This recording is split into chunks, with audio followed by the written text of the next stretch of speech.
এই যে আমরা সারাদিন ঘোরাঘুরি করে নীলগিরি থেকে ঘোরাঘুরি করে এখানে আবার নীলাচলে চলে আসি, তখন প্রায় 5টা সাড়ে 5টা বাজে।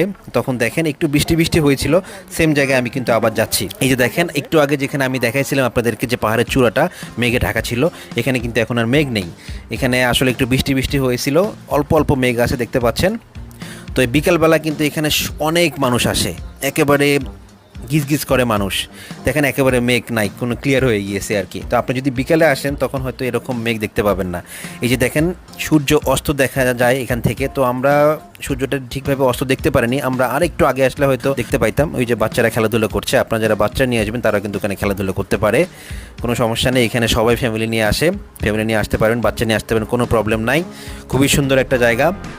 তখন কিন্তু প্রায় সন্ধ্যা হয়ে যাচ্ছে, সূর্য প্রায় ডুবো ডুবো। আমরা খালি দৌড়োদৌড়ি করছিলাম যে সূর্য ডোবাটা দেখতে পাই কিনা। তো একটা খবর পেলাম যে এই কণা থেকে সূর্য দেখা যাচ্ছে। তো দৌড়ে এখানে আসলাম যে দেখতে পাই কিনা শেষ সূর্যের আলোটা কেমন দেখা যায়। এই যে সূর্য কিন্তু ডুবে, সূর্য ডুবে চলে গেল। এই যে দেখেন জুম করছি, ওই যে মেঘটা ওর নিচে সূর্যটা ডুবে গিয়েছে আর কি। তো সূর্যর যে রক্তিম আভাটা দেখতে পাইলাম না।